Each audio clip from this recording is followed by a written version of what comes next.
there. Thanks for coming down and hanging out with us and joining us on the Hanging Out with Nolan Hong podcast.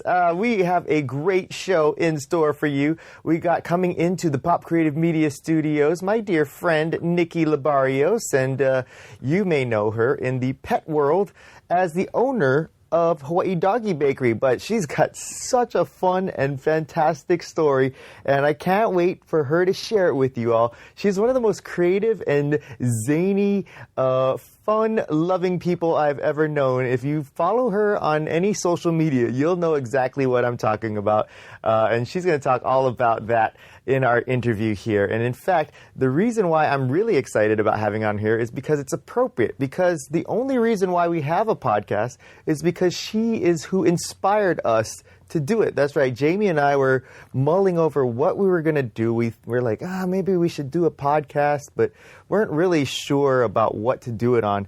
And it wasn't until we ran into Niki at the Pet Expo, and we were talking to her about it, and she goes, why don't you guys just do a local podcast with local people? And we said, you know what? That is a great idea. And she goes, okay, good, great, do it. And so we actually did it. 1 week later, we made a podcast. So it's appropriate that she is one of our first guests here in the early stages of the podcast. So can't wait for her to talk to you all. And of course, joining me in the studio for this interview is my sidekick, Emmett, and my super producer, Jamie. And we are just tickled to have you aboard for another edition of Hanging Out. Here she is, Niki Libarios. Well, the cool part about us getting together is that a lot of people know you for owning and running Doggy Bakery and kind of being like the who's who of the local dog world. Oh, am I? But, that's nice. But some of them don't know that we actually know each other because of theater, local theater and acting and stuff. Yeah. So I wanted to kind of start it off there because I don't know if you know this, but the reason why the reason why I got to know you initially is because when you were away in college, I was doing a show with your younger sister, Tasha. Mm-hmm. And we're doing, I think it was... it was a Christmas show. Yeah, I think it was the Christmas gift of Aloha. And then Tasha kept telling me, my sister's coming back home, and I think you guys would be best friends because you guys are so much alike. You have to meet her, and you have to hang out with her. She kept saying that every time she would see me. And she'd be like, 3 days before my sister comes home, you got to meet her, kid. Okay. This is hilarious because I was thinking about how we met, too. And I don't know if you want to edit this out or what, but that's funny that she was saying that to you because to me, she was like, there's this guy that you have to meet and date, and his name is Nolan. And I was like, okay, because she's always like trying to find guys. So sorry, Jamie. Sorry, Jamie. But she's like, yeah, he's this, he's that. You have to meet him. And she'd do the same thing, the countdown, like, yeah, you're going to meet Nolan, blah, blah, blah. And I was like, okay. See, so, yeah. I never knew. She didn't want to spoil it, I guess. I never knew how serious she was, or if she's just trying to play a joke on me, because she was kind of this bubbly character that would do weird things and act silly and stuff. So I was not sure what to expect with this whole thing. Right. And I think this was before. This must have been before social media is pretty big, because I had no idea about, like, other than what she told me about you. I didn't know what you look like or anything about you. Yeah. It was definitely pre-technology. Yeah. Actually, it's funny. You sent me my first text message ever. Yeah. I got the whole thing started. I always remember that because you texted me, and then it came in, and I was like, what is this? And then I showed my mom, and she's like, oh, is that what the kids are doing nowadays? And I was like, I guess. And I think smartphones didn't exist. So it was like, what is it? When the flip phones, and you have to press 3 times to get the certain, I was like, hi. Oh no, autocorrect. Like, yeah. Yeah, I think you took about 3 days to reply. Probably. Or something. And I initially thought, like, oh no, I must have offended her because she's not responding. But you eventually I probably didn't even find it at first. Like, what's that weird noise on my phone? Well, you're welcome. Yes. I brought you into the new... Thank you. Is this considered the 21st century still? Yeah, I think 21st so, century. Yeah. But yeah, so you were away, but when you were here, did you start off acting and performing in high school, or when did that all start? No, I started dancing first when I was 6, I think, with ballet. And so ballet, jazz, musical theater, dance. And then my first show was with, well, besides like Nutcracker and stuff, ballet was at Diamond Head Theater, was Scrooge. That was with Frank De Lima. It was like a Christmas show. Yeah. I watched that like every year. Oh, for 3 it years was the best. I'm so sad that they stopped it, and there's really no like local Christmas shows for years, and that makes me really sad. I wish they'd bring them back, but yeah, I started Scrooge, and then that was like the only show. I didn't really know about doing shows. I would just do that one because I loved it, and Jim Hutchison, who was the director, he was really great, and he just loved me, so it really encouraged me to kind of continue what I was doing. And then I think I don't know what came next, but then I just was doing crazy amounts, like constantly doing shows. And was it because your parents wanted you to get involved, or was it that you wanted to and they said, okay, we'll sign you up? I'm pretty sure I wanted to, because they just, they put me in all kinds of lessons when I was young just to see what I would gravitate towards. And it was definitely creative things like singing, dancing, not so much acting, to be honest. And it, like, painting and stuff. I hated the physical stuff. I hated my swim class lessons. I think maybe I ran away from home. No, I ran away from home because of my math classes. What? But yeah. Well, how old were you? I was maybe 10. I ran away from home twice, actually. Okay, we gotta tell us these stories.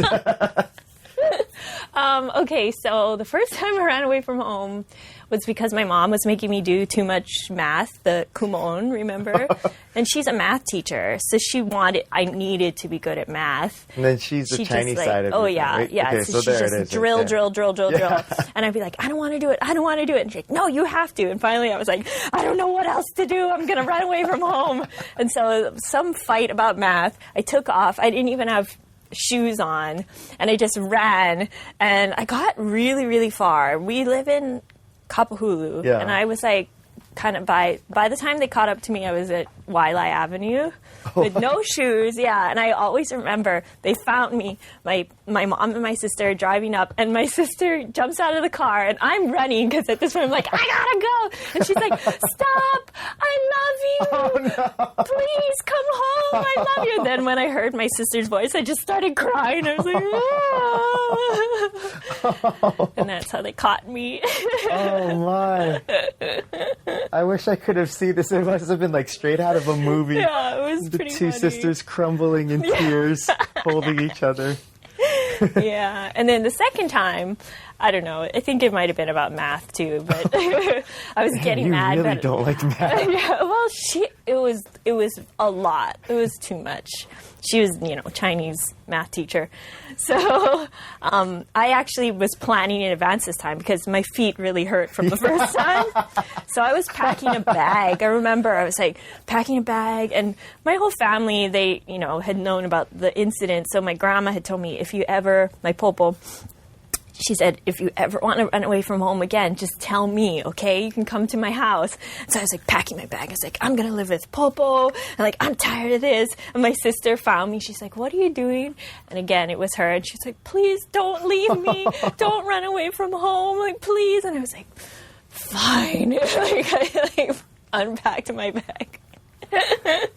Yeah. Did your mom ever feel bad about this, or how did she take the running away from home the first time? My mom is the type nothing she does is wrong ever, so she never says sorry, she never apologizes, she never says I love you. So she didn't think it was her fault that I ran away from home, so it was this big talk. My dad's a counselor, so he's like, sit down, let's talk about it. You talk about your feelings, okay, you talk about your feelings. And it would always be me pouring my heart out, and my mom would be like, No, well, and really defensive. Yeah. And then it always would end in me going, all I want is for her to tell me that she loves me. That's all I want. And my dad would be like, look at your daughter. She's crying. And that's all she wants. Just tell her that you love her. And my mom would be like, oh, she knows. I love her. I love you. Okay. And I'd be like, okay, Mom. That's all I wanted. Oh. Yeah, this would happen very often. The sad thing is all of our Chinese listeners are like, yeah, Yes. that's me too. Yeah. I don't know what it is about our culture that we just can't show love or affection. Yeah. Well, now as adults, has it improved or is your mom still the same? It's funny. She will tell the dogs she loves them all the time. Like, oh, you're my sweetie. I love you. Oh, I love you. And I just sit there and I'm like, really? Like, you love the dogs. Like, what about me? And she's like, oh, yeah, you too. I'm like, I never got called sweetie that I can remember. Like, Well, you turned out okay. Thank you. Thankfully. Thank you. So was it hard since your dad was a counselor? Like, I imagine that you and your mom probably butted heads a lot. Yeah. So was he at least helpful, or was it just a matter of he had to just... Was he more on your side or her side, or just stayed out of it? He tried to remain neutral so that he could mediate the fights. You know? So yeah, it was kind of hard though. I and as a kid, you don't really see like when your parents are fighting or whatever. But I think that they kind of, being so opposite, they help balance out each other. Like he would know when she was being too like harsh or whatever, and he'd use his counseling techniques to kind of talk to her. But I imagine they probably had some conflicts that we didn't know about. All right, so you're able to somehow get past the traumatic experience of math, yes. and go and pursue your performing arts kind of thing. Yes. Since your mom, because I would imagine that being that she has such a stress on academics, math, that maybe performing arts would be something she would be against. Is that the case? No, and looking back, I always...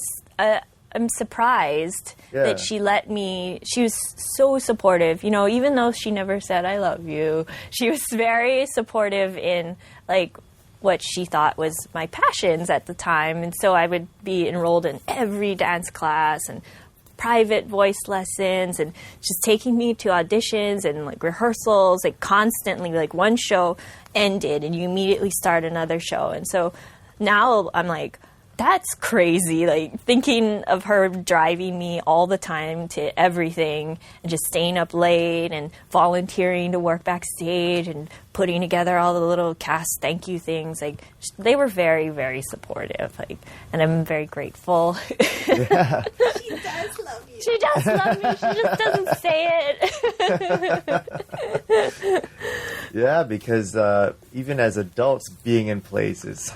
Yeah. We have no idea how we can handle it in our schedule. So for kids who also have to juggle school and homework and all that, that's got to be insane. Yeah, but I think when you're a kid, you don't really think about how hard this is and how tired you are and how stressed. It's like, ooh, I'm doing this, and yeah, it's fun, and I get to see my friends, and I get to be on stage, and yeah, I think you don't really. Actually, for me, it was fun, but it was just like a thing that I did. And that's just what I did. You don't think about it. Like, yep, it's another show. Okay, like, yeah, that's my life. Was it your goal to, like, did you do this because you wanted to, as an adult, be like a performer? Or was it just something that you liked and enjoyed and thought was fun for you as a kid? When I was a kid, I did want to go to Broadway or, like, do it professionally. But then that kind of went away after a while as I got older. What did it for you to... where it started to change for you? It was actually college. So I was a drama major, but when I got to college, UC Irvine, California, I just happened to select this one dorm that was very like it had an educational aspect to it. So to live in that dorm, you had to take classes, and they were kind of like all kinds of topics like diversity and like helping you transition and leadership, and just very immersive, like live and learning kind of thing. And it's a really, really great program. It's been around for like maybe 40 something years by now, and it's like written about in books and stuff. And that just like totally changed my life. I just was really into what they were doing and how they were teaching us. And I had so many moments where I was like, my brain was enlightened by what we were doing. And then that kind of like, once I got into that, drama was just not really that interesting to me anymore. This was my passion. And so I ended up taking student positions there. After my first year, you could like live, and they had, they call them programmers, Sierra, the dorm was Sierra, so Sierra programmers, and you would be in charge of a suite of girls or guys. So I had like 6 girls that I was in charge of, and I would have to do different things with them to kind of support the academic part of it and stuff. So I was that, and then I became an RA, and then I was just on this like residence life track. And then that's when I was, after I worked at HPU, and yeah. So that became my passion. I was super into it. And drama was like, oh. So what got you interested in going to this specific dorm? Was it by accident, or? Yeah, I think I just saw there was a list of different themed dorms if you wanted to participate in them, and then I guess that one stood out to me. I actually forgot that I enrolled in it, because when the packet came and they're like, oh, you got in Sierra, and by the way, you have to take this class, and I was like, what? I don't remember signing up for this. I'm like, oh my god, I already have a class and I didn't even go there yet. But it was all meant to be. So in that position of leading the girls, and then when you went on to work at HPU, you kind of had this leadership role where you were in charge of kind of supervising others and things like that. Was that always something that was a part of your personality?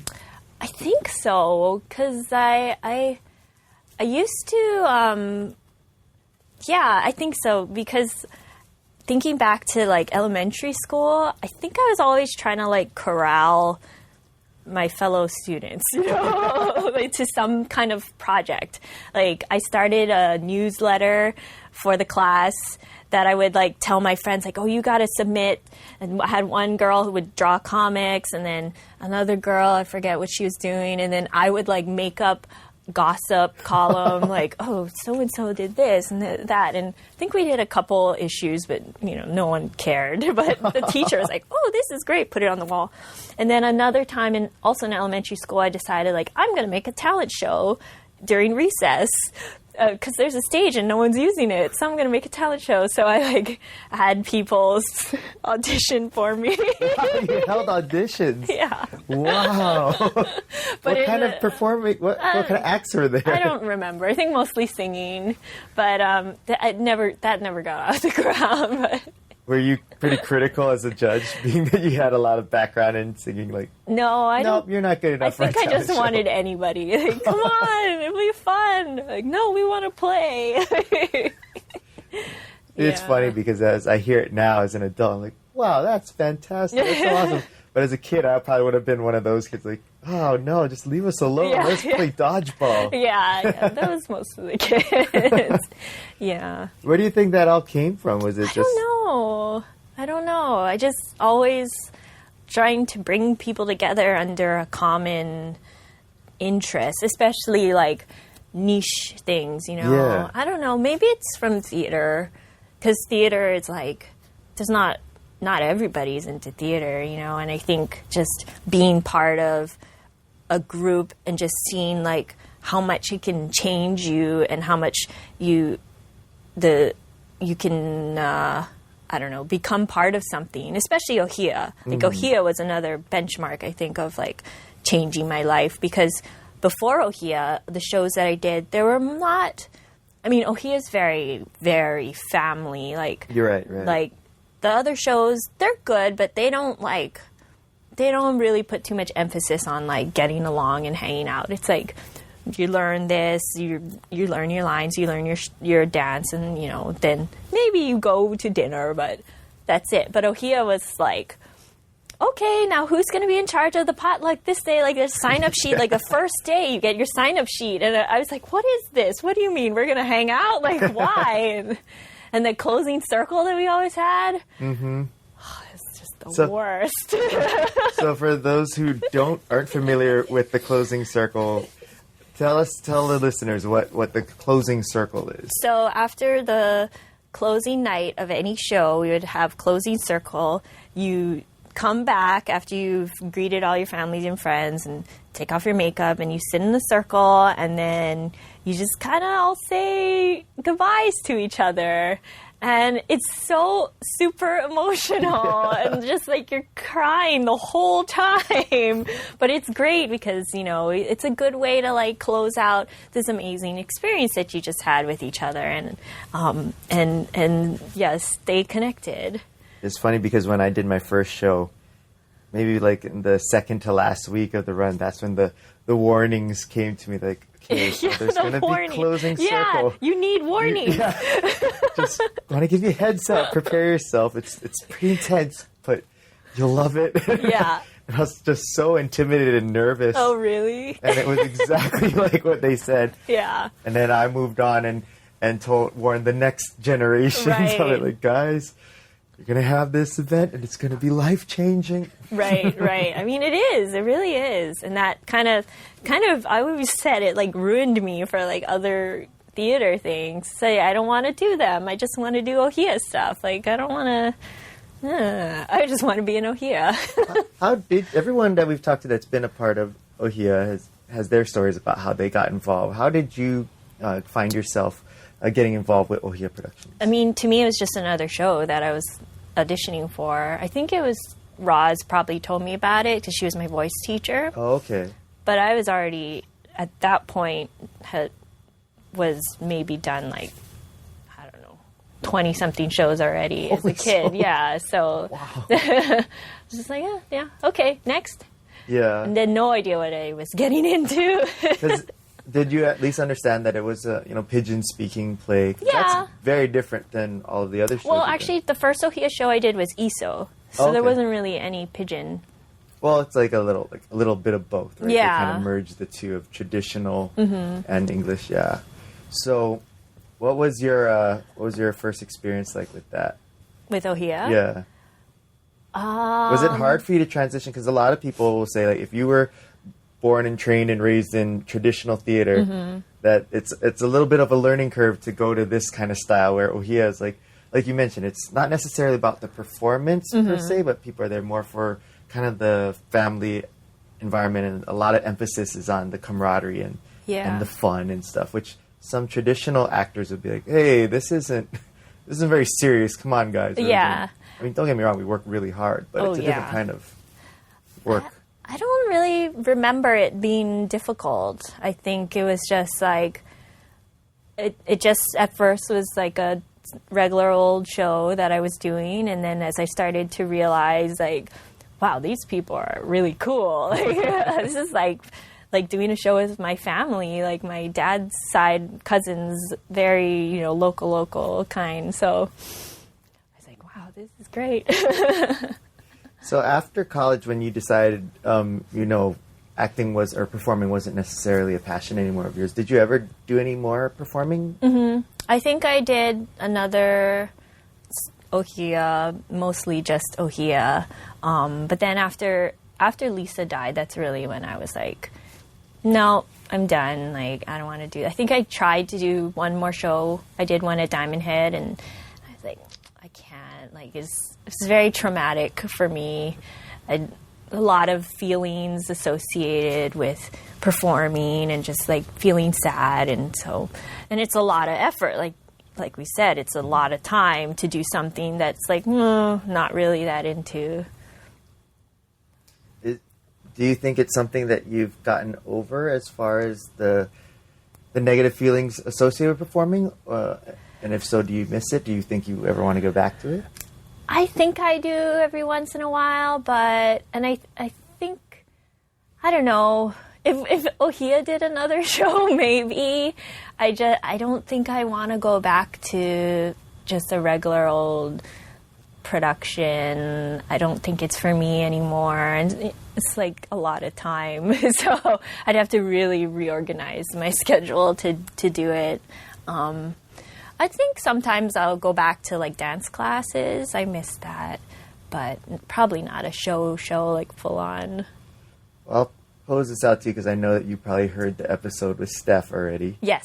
And we've made a pact that we're going to do next year's Iso Peanut together. Oh, who's doing Iso? It's at Manoa, but they're performing it at Kaimaki. Oh. And Michael Ng is the director. Is he? And you know him very well. Yes. And so if me and Steph and Mike are involved, I think this is where you have to commit right now and say, yes, you're in with us. I'll say what I always Strength say. in numbers. I'll do it if Chris, my boyfriend, if he does it. Okay. Because he was in Iso too. Well, perfect. Yeah. You know what that might... Have you ever performed with Chris? In Iso, yeah. Okay, so this would be a fantastic reunion. Yes. Where it all started kind of thing. Okay, Chris, if you're listening. Chris, the listeners want it and they demanded don't deny them this. I think it would be very funny because all of my customers, my Doggy Bakery people, they would be like, you're doing what? Like, I would think, though, that they would be not surprised because if anyone follows you on social media, they see that you've just got this natural charisma and showmanship quality. Like all of the things that you post, whether it be videos or Snapchats or whatnot, even the pictures you put out, it's just so creative and so fun. Oh, thank you. And that's one of the things that I always just admired so much about you. Is like, where does she come up with these things? So innovative. I don't know. Yeah, I don't know either. They just pop in my head.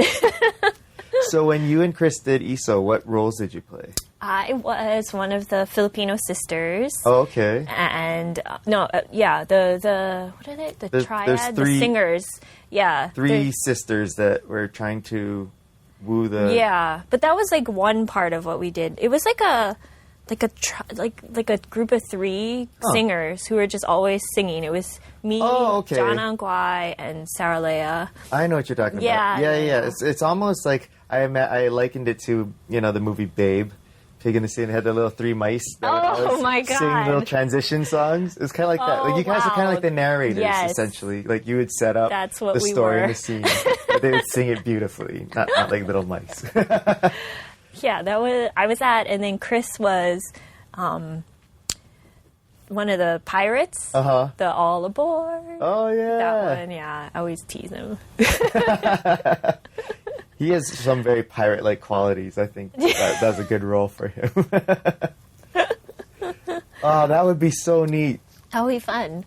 Okay, this is going to be my mission. I think every guest on the podcast I'm going to make them do the show with us. Yeah, I mean, that would be fun. I was just talking to Devin. Yeah. And because he's in whatever. They're doing Happily Ever After, right? Yeah, and he was just saying, like, it's great, but it's not the same. Yeah. I'm like, yeah, get them all together. I know everyone always is like, this is the last one last hurrah, but come on, we need another one. I was that guy too after the last show we did, which was 5 years ago. I said, I think I'm good now. And I told Jamie that too. I was like, I think if I never do another show, I'm happy with that. And she was like, oh no, you should wait before you make that statement. Yeah. And this year I was like, okay, I think maybe we can do this. Well, I think now that we're older, we need like the 5-year break. Yeah. We need the recovery period. Yeah. The period of mourning. Yeah. Let the body recover. Yeah. So we got you committed, you and Chris, to the show. So good, we're on there. Sure. But when you got back and you did a stint with HPU and things like that, was it straight after working at HPU that you got into Hawaii Doggy Bakery, or what's the timeline? No, I did HPU, and then I started working for an events planning company. Oh, that's right. Yeah. So like corporate events and weddings.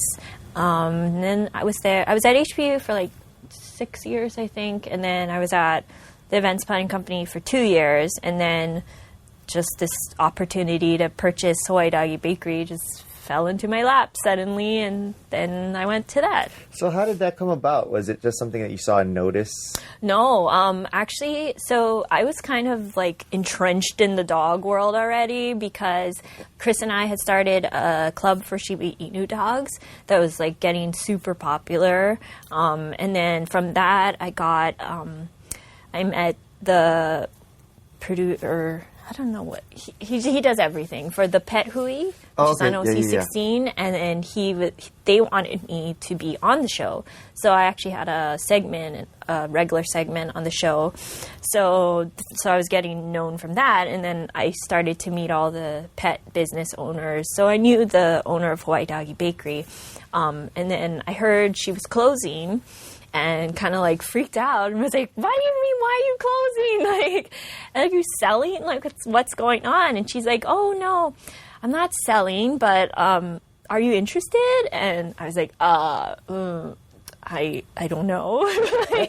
Had you ever had any desire to own a business before that? No, not really. Well, we were like kind of thinking, because Shiba Inu Hawaii was getting like super big, we're like, oh, what do we do with this next? And we weren't really thinking like turn it into a business. I was thinking I was going to turn it into a nonprofit, which is a business, you know, so we were already kind of looking at that. And then when this happened, we're like, oh my God, like this brings it all together. Like we should do this. We should become business owners. And actually Chris, who's a business major, who's a little more like grounded in what it actually takes, was like, "Are you sure? You know, it's a lot more work than you think it is." And when you're just a regular, like, I don't want to say regular, when you're not a small business owner, you don't understand how much work it is. Right. So I was like, "Yeah, of course. Sell dog treats. Yeah, it would be great. It'd be easy." He's like, "It's not going to be easy." I'm like, "It's fine. I have you, right? I have Tasha. She's a business major. It's fine." But yeah, it was. I didn't realize that both of them were business majors. Mm-hmm. Wow. Yeah. So even if I'm not a business major, I was like, I got them. Yeah. They'll take care of all the business stuff that I don't know. Yeah. So, okay, so when she came up with the idea of selling it, was it just specifically a spur of the moment kind of question? Because you said she initially wasn't thinking of selling it. Or was she just planning to just shut it down and letting it die? Yeah, she was popping it up like just for holidays. Oh. So it was around the end of December. She was going to close and then just open it up again later. Oh, okay. Mm-hmm. And so, obviously you agreed to do that. How did that all go? Like, was she enthused about passing it on to you, or was? Yeah, actually, she had a few other people who were interested in buying the business, but she had said that she felt the best about us because of what I was already doing in the dog community, and then because of actually my sister, because she's the founder, Jen. She started it with her sister. Oh. So she liked that we were also sisters too, and actually we have a lot in common too. We were the same age that they were when they started the business. Wow. Same number of years apart, both Punahou grads. So yeah, it was like meant to be. Yeah. And was it as easy as you thought it would be getting started and going? No. Because not too many people are have the experience of buying a business. Mm-hmm. In fact, maybe let's go back. What is entailed in buying a business? So I don't know if we actually did it the normal way, but we did it all just through each other. We didn't get any lawyers or anything involved, because she actually has a lawyer background, Jen. Oh, wow. So she drew up all the paperwork and stuff, and we just had someone else look at it and make sure it was all good, and then we just agreed on terms, and yeah, it was pretty smooth. I don't know if it's usually that smooth, but ours was smooth. So when you paid them, what are you buying actually? So we bought the trademarks, all the recipes, any inventory that she had, equipment that she had. The only thing we didn't buy was the employees and the physical space. Oh, okay. Mm-hmm. And then, so once you got that going, what did you always have plans? Because at the time, were they already out of the Ward location? They were still at Ward. Okay. Mm-hmm. Were you thinking of continuing it there, or? We never wanted to go back into Ward. Well, did we ever? No, I don't think we wanted to. I think since we had never owned a business, we just wanted to start small and kind of learn about everything. So we did like farmers markets for about a year, and that was really great because it helped us to learn how to bake, first of all, in much smaller quantities. Like if we had to jump in and do what we're doing now, I think I'd be like, no, please buy it back. Like I can't do this. It's too much. So yeah, it would be smaller quantities. We'd get to know our customers really well because you only get like a couple at a time. And then we also got to meet a lot of farmers. So like all of our local ingredients and stuff, I got a real great appreciation for local farmers and what they do. But the goal was always to get into a brick and mortar, just didn't know where. And once you moved into the brick and mortar, which is in Manoa, how was that? Because that's a totally different beast compared to doing pop-ups at farmers markets to now having a physical space open every week. Yeah, that was great. I mean, just having a spot where people could find us all the time, I mean, it totally just changed everything, obviously. My biggest struggle is, like, the actual space. Like, that's the one thing that I cannot do is the interior design. I think I talked to you about this before. Which I thought was so interesting because you're such a creative person, and the decorations that you come up with and themes that you make for your events and stuff. So it was so weird to me that you think that you don't know how to... I cannot. If there are anybody listening who can help me, I struggle with it even to this day. Like, I don't like it. Like, I want something better, but I don't know what to do. I don't know how to buy furniture. My house at home is very, very functional. Like, it's not beautiful in the slightest. So strange. Yeah, I don't know. I don't have that. Was when you moved into the store location, because I've had a couple experiences of opening up a place and things. Do you remember what it felt like, that moment that you got the keys and oh the whole yeah thing? Share with us what that was like. It was surreal. It was just awesome, and we got the keys. I don't remember a lot. I don't even remember who was with me when we opened the door the first time, if it was my sister or Chris. But yeah, it was just like the possibilities of this space, this empty space, like what's going to go where and what do we need to buy. And it was just so exciting. So do you have any future plans for it? Like, because it seems like from the day that you got it to now, it's just so much bigger than it was, and it just seems like every year something different you bring out, which is like, oh, how did she add this to her plate of things? So, yeah, what do you have in store next? Well, I definitely, next year is the 20th anniversary of the company. Wow. Yeah, I know, it's crazy. So I'm working on different things, like ideas, things that we could do for the 20th anniversary.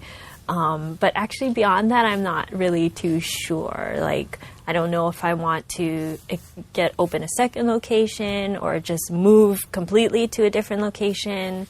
But that's always a struggle. Like, it's hard to find the perfect spot. It's not a lot available, or you just have to like wait for someone to go out of business, which like that's very sad. Yeah. I don't like to think about that.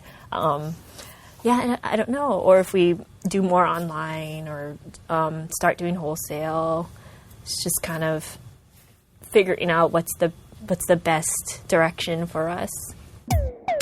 All right, we're going to take a quick break here because at this point my microphone died during the interview. So while we were changing the batteries, we started getting into a conversation about my strange distaste for foreign accents. And so that's we're going to pick this interview back up with Niki in the middle of our conversation about my distaste for the accents.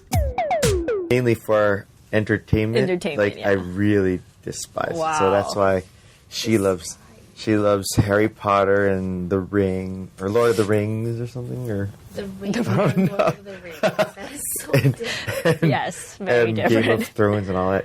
I hate it. Oh man, that's crazy. So that's why if I all were her you, Game of Thrones stuff is in on the that corner. side? Yeah. I would be like trying to find movies where there were like one person with an accent and not tell them and just like sneak it in and just be like.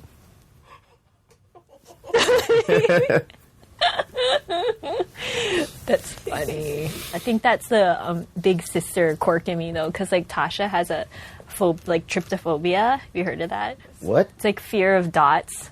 What? Yeah. You have that too? I used to be very afraid of polka dots. What? She had a dream where she was covered in blue dots. She woke up going, blue dots, blue dots. And ever since then, she's afraid of blue dots and she's afraid of naturally occurring dots in nature. So like patterns, ferns with thingies, orchids. So I'm constantly like, does this bother you? Yeah. Does this bother you? And then I'll send her pictures of like, Oh my gosh, you're so mean. So mean. And then when you see farmers markets, I told some of the farmers, the orchid growers, and they're like, Tasha, look at my new orchid. And she's like, I hate you. Oh, wow. Yeah. And the guy we know actually, he's like a hardcore orchid grower, and his goal is to make some kind of new strain, because they do that all the time, and he's going to call it Tasha's Nightmare.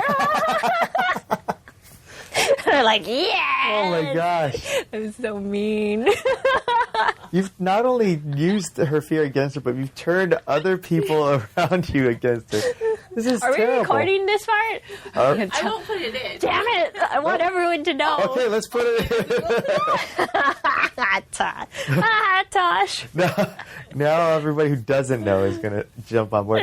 But is it really bad? Like, does she have like violent reactions to No, this? it's not that bad. Because I would hate to perpetuate this more, and it All turns right, out she's yeah. like Okay, maybe don't put it assault in somebody there. or something. No, she's not that bad. She mostly just, understands like, it's a little weird. silly, yeah. Okay. She'll just like scream and go, I hate you, and just like feel itchy and just like, yeah. Because we just had an interview with Jill Chung, or Jill Shimobukuro. Oh, okay. And she has this deathly fear of cockroaches. And she told us this story about how people didn't think of it as seriously as they did, and Mike Ferrugia, of all people, made a fake cockroach, and it was like a cartoon cockroach, and it had like bug eyes and everything. But she kind of like freaked out about even that, and so he didn't know, and so he starts chasing her around. Oh my god. And she got so upset that she actually like punched him in the chest and stuff, and, wow. and cussed him out and everything. Oh my god. No, I don't. So I don't want anybody to feel that kind of wrath from Tasha. I mean, as far as I know, I haven't pushed her that much. We'll leave it at orchid plants and ferns.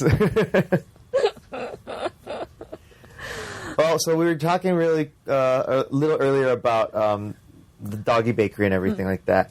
But I was wondering, I mean, obviously your business has grown in the past few years, but it seems to me, as a dog owner, that just like the dog industry in Hawaii in general seems to just be growing and getting more popular. Is that fair to say? Oh yeah, I think so. So what do you think is the reasoning behind that?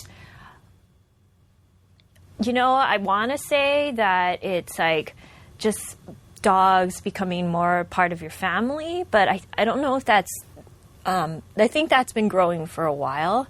Right now, I think it's Instagram. Oh. Yeah, because, you know, people make Instagrams for your dog.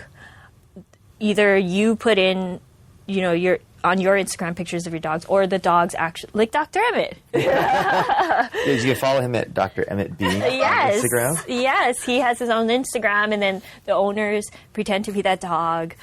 You know, you see somebody's post, and then you have a few reactions. Like you like it, of course. You don't like it.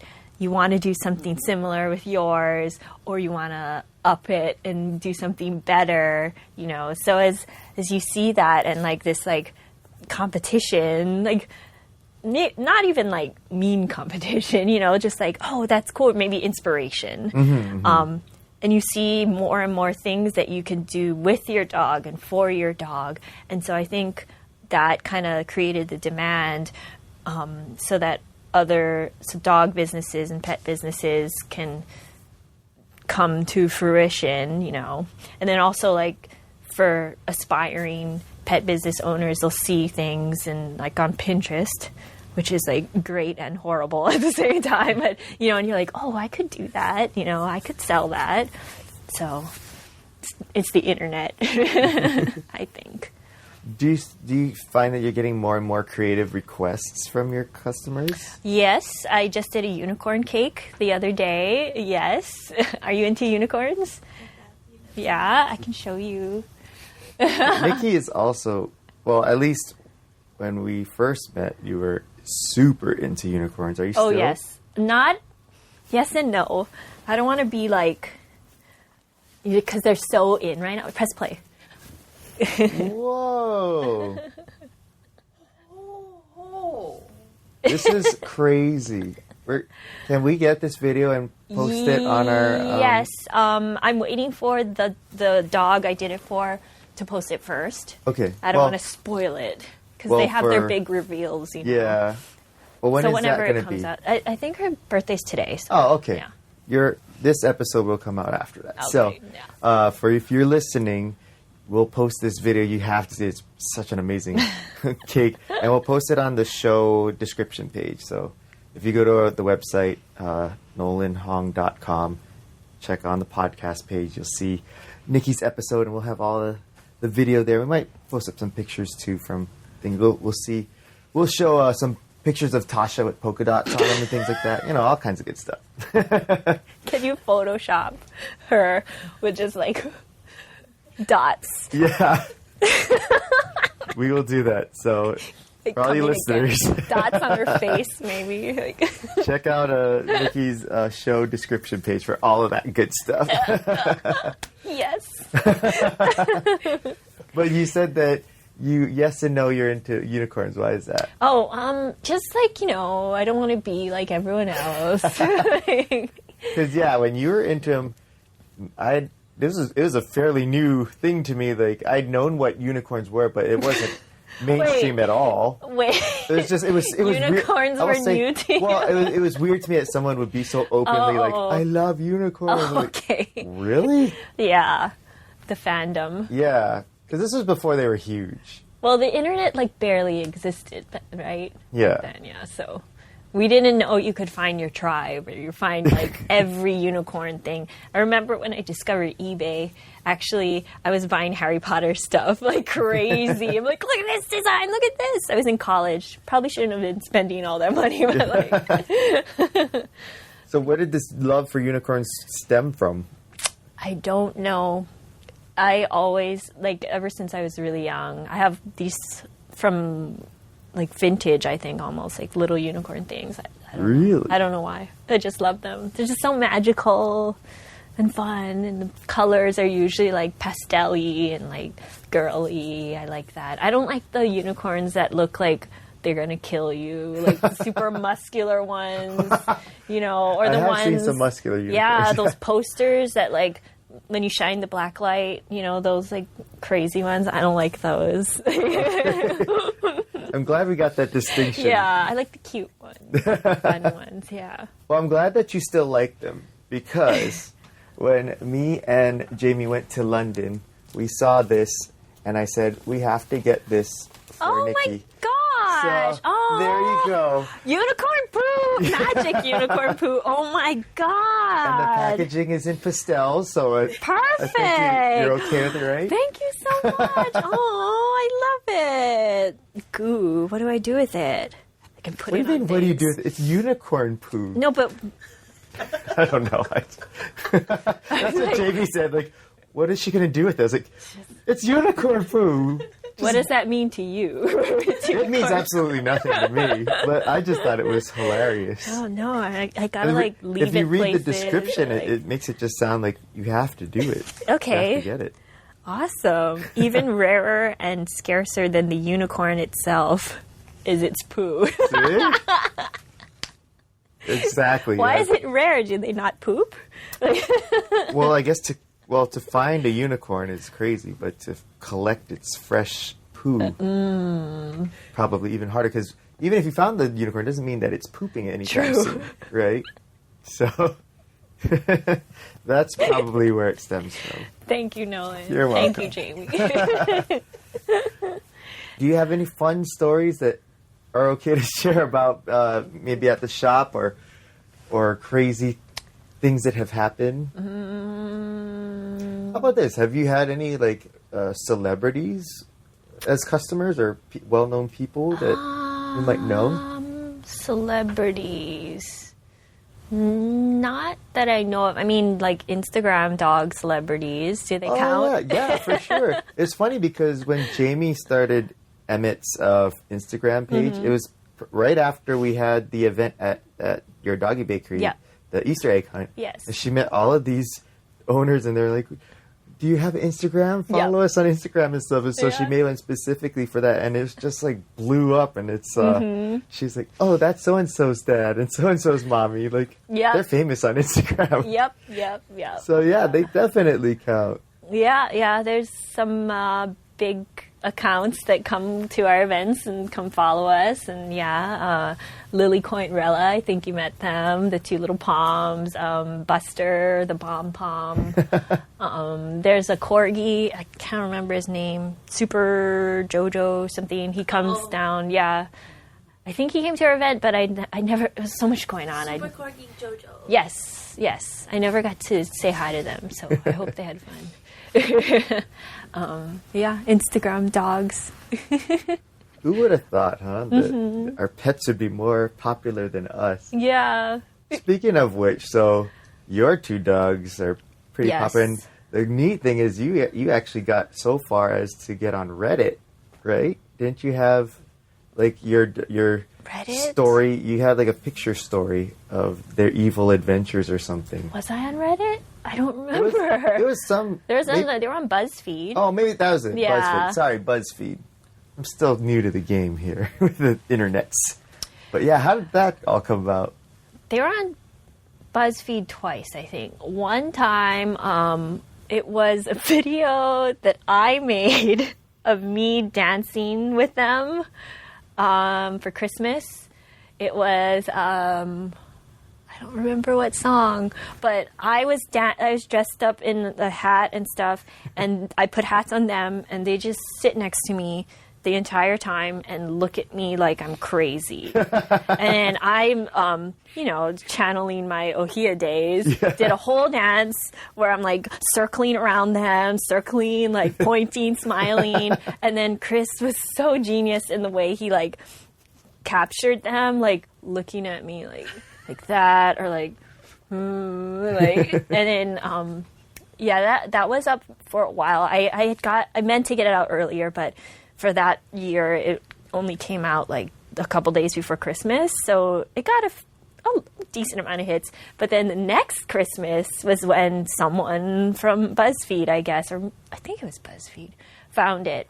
And they're like, can we feature this? I'm like, yeah, of course. And what was that one about? That's the Christmas one. Oh, you just put it out, or they discovered they just found it. It was there already for a year. And so that was that. And actually, it's funny when GIFs just came out on Messenger.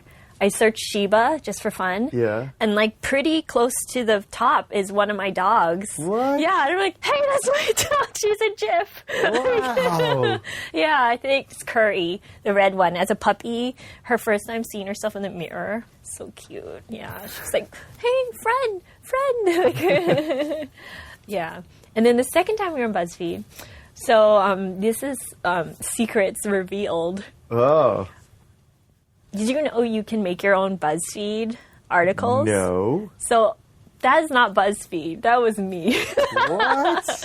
Yeah. So I did a list. I did the 5 times these Shiba Inu dogs were more evil than you or something. And so I just put it together and then like just shared it on our page and then their page, Katsumi and Curry Firefox, and then all these other people picked it up. And then they were like, wow, you made BuzzFeed. Like, this is amazing. And, like, it was on different things. And I'm like, yeah, totally. I'm so famous. Like, I did this. So, yeah. So, yeah. Curtain reveal. Yes. It was me. After all these years. But the first one was real. I don't know what to believe anymore. So, yeah, you could make one if you think of something.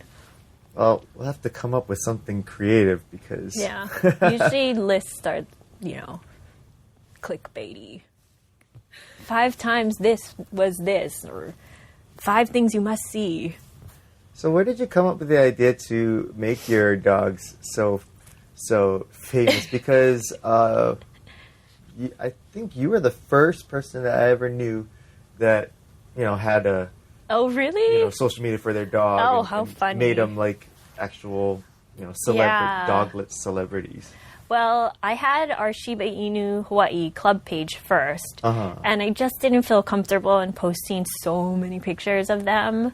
So, actually what made me start their page was I entered this contest for Gund, the stuffed animal makers, and there were different categories, and we entered the lookalike contest. And if you won, they would make a stuffed animal out of your dog and like sell it. So I was like, this is what I need in my life. This is a life goal. Yeah. I must win this contest. So I made their page so that I could try to win. But in retrospect, I should have already had their page because people knew about it, but they didn't have enough reach. So we didn't win, but we did get an honorable mention, which, I think means they wished we won. Yeah. But we just didn't get enough votes. Who won? Do you remember what kind of dog it was a pit bull, and it was one of, Michael Vick's dogs, so it had a great story. Yeah. So there's no way we were going to beat them, so... Yeah, so I started their page, and at first it was like, oh, we're so cute, and then it turned into the Shiba Inu sisters. Wait, 2 evil Shiba Inu sisters out for Shiba World domination. I should really shorten that. Yeah, they're just like there's evil. Probably an acronym out of that. I'm sure it's on their page very nicely, evil Shiba World dominators. So now they just their thing is they're just evil, and they're constantly doing evil things to try to take over the world, or do evil things to me, or destroy things, or try to get the rest of the Shibas to join their evil mission. So, and it's kind of like a what do you call it? Therapy for me, because they're just evil. So I just capital letters, exclamation points, this sucks, and I'm gonna kill you or whatever, So it's just a different voice that's where all the negative stuff goes is to their page. That is genius. But Maybe I can outlet my anger through the beans, the page for them, because they're kind of similar. Yeah, well, because I have all these pictures of them destroying things, or killing geckos, and so I'm well, they're evil. Only evil dogs would do this. Yeah, but they actually, if I didn't have the business, I think I could have grown it a lot bigger.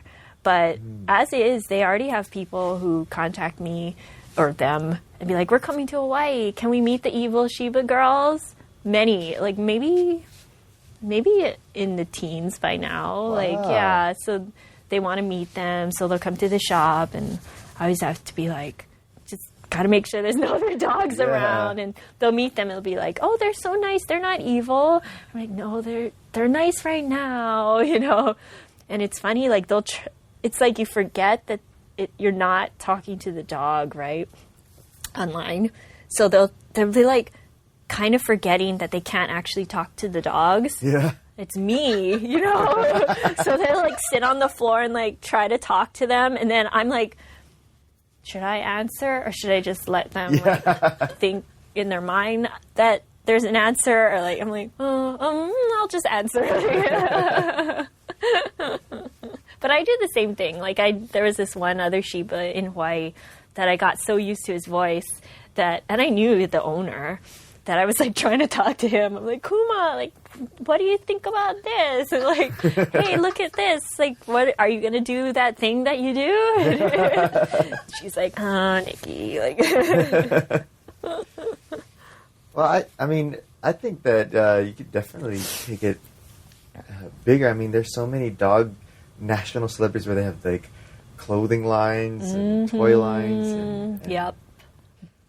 Books. We saw this one book when we were in London. This dog, I can't remember Boo? what it was. Pug. Oh. Doug the Pug. Doug the Pug. Who is, like has pictures with all these celebrities and stuff, like Justin Bieber and everybody. It's crazy. So I don't know. Do you think you'd? I know you said if you had more time, but do you think that might be something you want to pursue? Yeah, I have a lot of ideas of stuff for them. I just don't have time. Like I haven't posted on their page in a long time. Like when I get in a moment, I'll sit on their page and like schedule out posts. But then even if they get posted, I have to remember to go back and answer all the comments and stuff, or at least like them. So it's hard. It feels like a full-time career, really. Yeah. Because like when we were doing stuff for Emmett, I was like, I can't get anything done because every 10 minutes is a notification. Yeah. It's hard to do both. But it does help. Like, I try to be a little bit... It is fun, but I do use it strategically.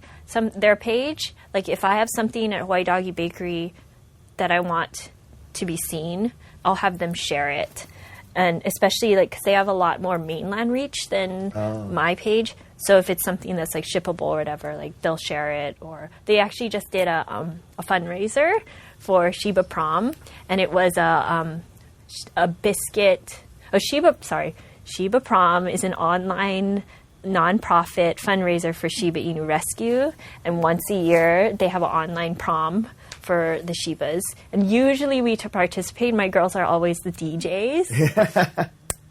But this year they just scheduled it on a day that didn't work for us. So instead they did the evil Firefox Girls biscuit takeover, where they pretended to go into our cash drawer and steal $1 from every biscuit that biscuit bag that we stole. So they were doing a fundraiser for us. So yeah, I haven't calculated numbers yet, but I think it's a pretty decent amount. Wow. And so, I don't know, you're bringing up Shiba Prom you're telling a story based on that? Oh, that was the fundraiser for Shiba Prom. Oh, okay. Yes. Okay. Sorry. I was just... Sorry. I got hung up on numbers for a second there when we're talking about dollars. I started getting flashbacks of your mom sending you running into the streets. Math. That's why I haven't calculated the amount yet. That's math. So I'm waiting for Chris to do it. Well, for the people who are listening that want to follow them and you and stuff on social media and the bakery, what are the... The handles. The handles. Yeah. Hawaii Doggy Bakery, just everywhere, pretty much. And that's Doggy, Doggie. And the Firefox Girls, that's my dogs. They are at the Firefox Girls on Instagram, and then Facebook.com/the Firefox Girls. And yep. We mostly do Facebook and Instagram. Twitter, I just have not cracked Twitter yet. I think you have Twitter. Enough on your plate. You don't need to add to post to Twitter. Push to Twitter. All right. So, anyways, going back to social media, we're talking about that. One of the things that I always admired about you was how you use social media. But one of the things is that you're pretty open and honest about it in an era that a lot of people kind of put up a front or maybe a persona that isn't necessarily true to them, and people want to put up only the good things and stuff. You're one of the few people that are willing to kind of just bare your soul and just be open and honest about yourself. Do you realize that you're actually doing that? So, like, where does that come from? Well, thank you for noticing and appreciating. I don't know. I just think, like what you said, like, when you just post, there's people who just post good stuff, or there's people who only use social media to complain. And I think, like, it's not, like, an accurate picture of, like, life. And to me, like, social media is just, like, an extension of who I am. And that's not just like happy and funny and silly and stuff. So like, and I try not to complain too much. Sometimes I can't help it. But I do feel like, we are on social media so much and we learn from each other. And I feel like by posting like bad things, quote unquote, like that's just, I'm learning something from it. And so I feel like if I'm learning something, then someone else will be able to learn something. And it's just giving, like, that's what life is. Like, you can't have the good stuff if you don't have the bad stuff. It's peaks and valleys, you know? And so, yeah, I try to... I try not to post like too depressing things, or like there's been a couple of times where Chris is like, "Are you sure you want to post that?" I'm like, "But this is true. This is my life." Yeah. And yeah, how does he handle it? Because he's kind of opposite, right? Like he's pretty quiet. I think he's just really locked down the privacy settings. Oh yeah. He's very specific about who gets to see what. Yeah. And what was the question? How does he take your my stuff? approach? Yeah. He's generally thinks it's funny, or like, he'll like bring up stuff that I posted, or he'll help me because he's like really into photography and videography. So if I have some idea, he'll help me. But there's only been a few times where he's like, I don't know about that. Like some of the Popo stuff. Like he's like, you want to? That's very embarrassing. Like, no, that's life. Like we're all gonna have elderly parents or grandparents. You know, if not now, like it's just gonna happen. And so I'm hoping that by sharing what I'm going through, that maybe when my friends get there, they won't feel so overwhelmed or so like sad, or like, you know, that's just what life is. Have you had any instances where people have reached out to you and let you know that something you've said or shared affected them in a positive way, or what you didn't expect? Yeah, definitely with Popo, my grandma. People have really been touched by her story, and so they would say like, "Oh, she's my surrogate grandma. Yeah. I lost my grandma, but I still have you and her." She has this one fan, I guess, on the mainland, who just loves her so much. She'll like watch my videos, and I'll mention like one tiny little thing, and she'll like send stuff. Like one video, Popo had said, "I'm cold." I'm like, "Oh, okay. Like, let me get you a jacket." And like, I didn't have a jacket at the moment, so I was like, "Sorry, we'll only be out for a little while." And then she sent Popo a windbreaker. Wow. Yeah, and I was like, "Oh my god!" And she's like, "No, I just love her so much, you know, and like, she just makes me happy." And I'm like, okay. And they never got to meet, but it's all right. But the neat thing with the way social media is now, it's like, it's pretty much virtually. You know people so much better than how we would, you know, before social media. Oh, yeah. Yeah. I'm very grateful for Facebook. I say that every once in a while, and I hope that Mark sees it. Mr. Zuckerberg? Because, I've gotten to know people that I normally wouldn't have, and I got to reach people. And, you know, as much as we complain about it after they make changes or whatever, I'm like, this is a privilege that we have this. Yeah. Like, I appreciate every moment that I really do. It's social media. On the contrary, have you had any problems with it as far as like negative reactions or criticisms and things? Yes, I have some people who like to lecture me. Really? Yeah. They'll say like, Niki, you shouldn't say that, or Niki, don't do that. And I'm like, what? Like, who are you? Like, you barely know me. You don't interact with my posts. Like, so sometimes I'm like, oh, are those haters gonna post? I'm like, it's fine. I always say, once you get haters, that's how you know you've made it. And I'm like, yes, I made it. Well, hopefully we'll get some haters on our podcast soon then, huh? How did it come about that you started posting all of these adventures with Popo and things on social media? I just posted a few pictures, like selfies with her, and then people just started liking it just from that. And so I was like, oh, I'm going to post some more about her, and pictures, videos, and then Facebook Live became available. So I'm like, Popo, let's do a Facebook Live. And so at first I wasn't sure how she would react to it, because actually before she was really sick, I decided that she had lung cancer, which she was living with for like 3 years at 95, which is amazing. So when she got diagnosed, I was like, I need to document her story before it's too late. I need to record it. So I set up a camera and I was like, Popo, tell me about your life. And like, she would be very, very embarrassed. Like, she's like, no, I don't want to talk. Is it almost over? I'm like, stop ruining the shot, Popo. Like, just say it. I'll edit this part out. Like, stop. And like, she wouldn't do it.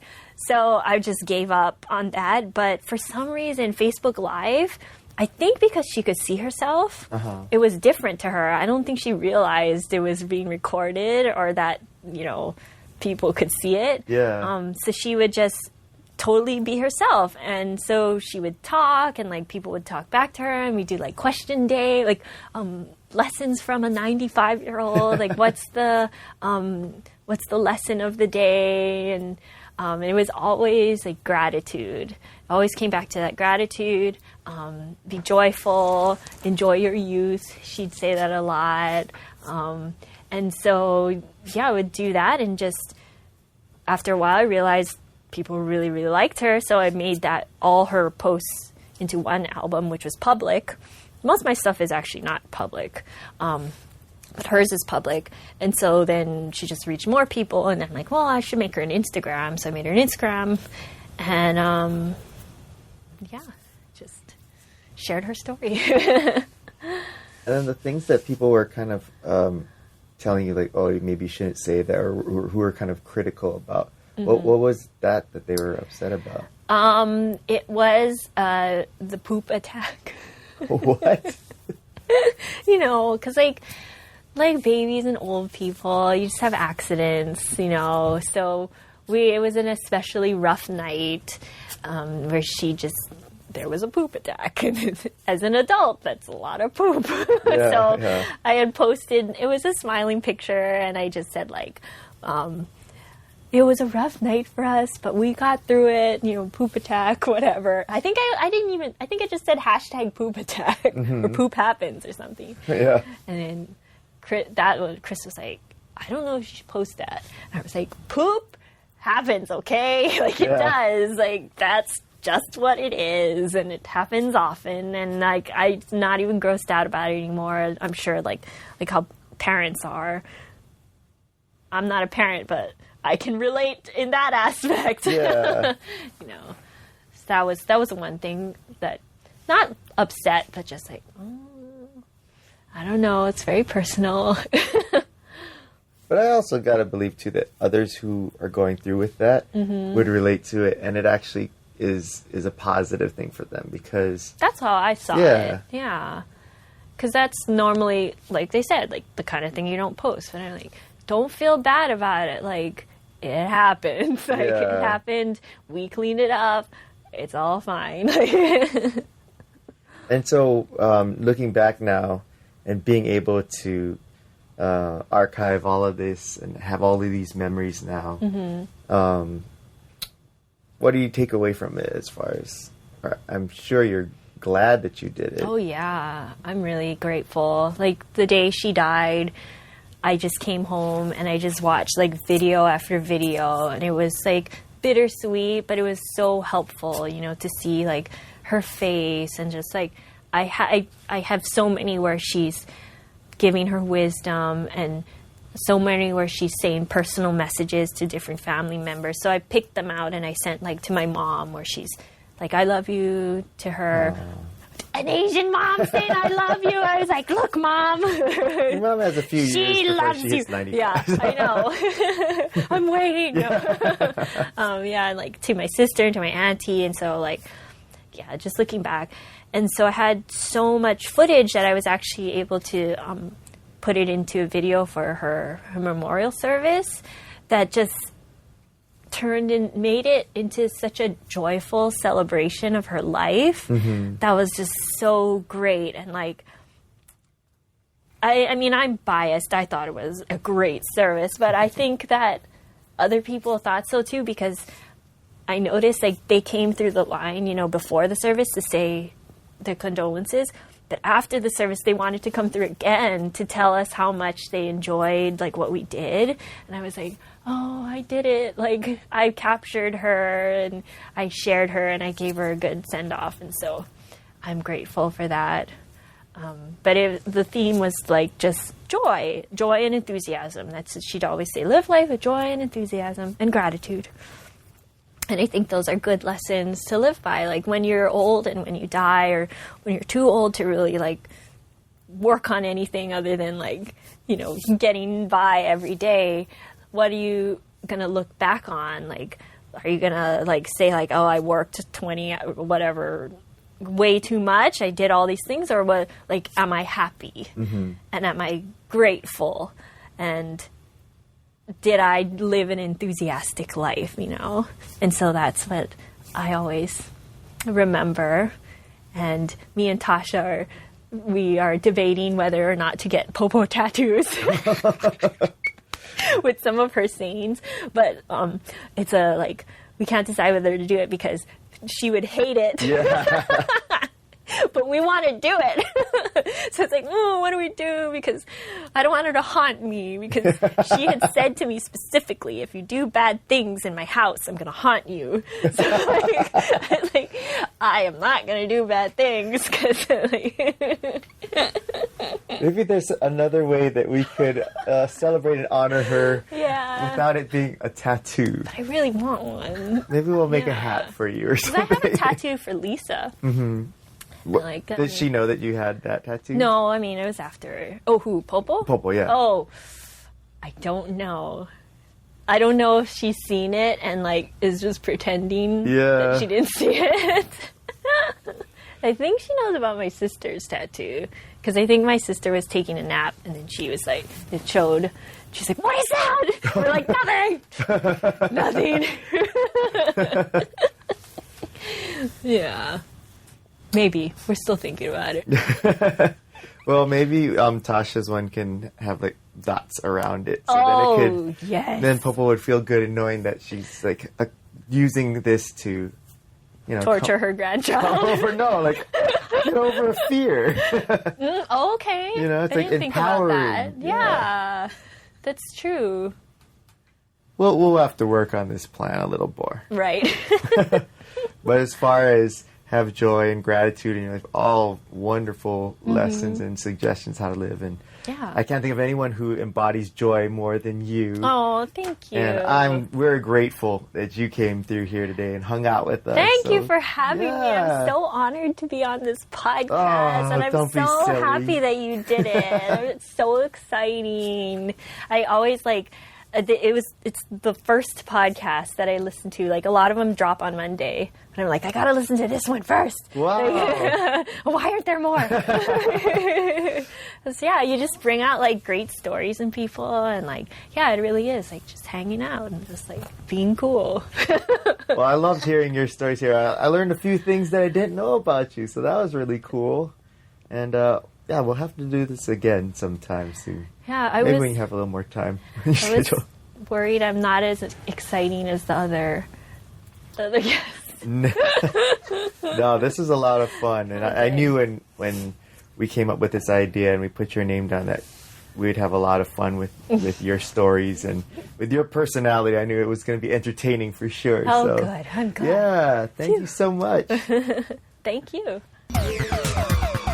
Thank you so much to Niki Libarios for joining us here and hanging out. Man, I feel so bad for her sister Tasha right now because we put it on blast about her fear of polka dots. Poor Tasha. I'm so sorry in advance, but know that your sister loves you in a weird, mean way like that. But also, thank you, Niki, for not only coming by and hanging out with us, but also bringing us a whole bunch of treats for Emmett and my two girls at home, Kina and Nato. She brought all these wonderful treats from Hawaii Doggy Bakery, so they're going to be well fed for quite a long time. So thank you so much, Niki. And thank you for listening. We can't thank you enough for being such a great supportive listeners, whether you're listening to us on iTunes, Android, Google Play, or whatever kind of media you use for podcasts. We really appreciate it. And don't forget, if you have a chance to review us and give us some feedback, we love it. But we'll be back again next week because every Monday we do a brand new episode and we have another great guest lined up for you. So we'll see you then on another edition of Hanging Out with Nolan Hong. And I do not think that means what you think it means.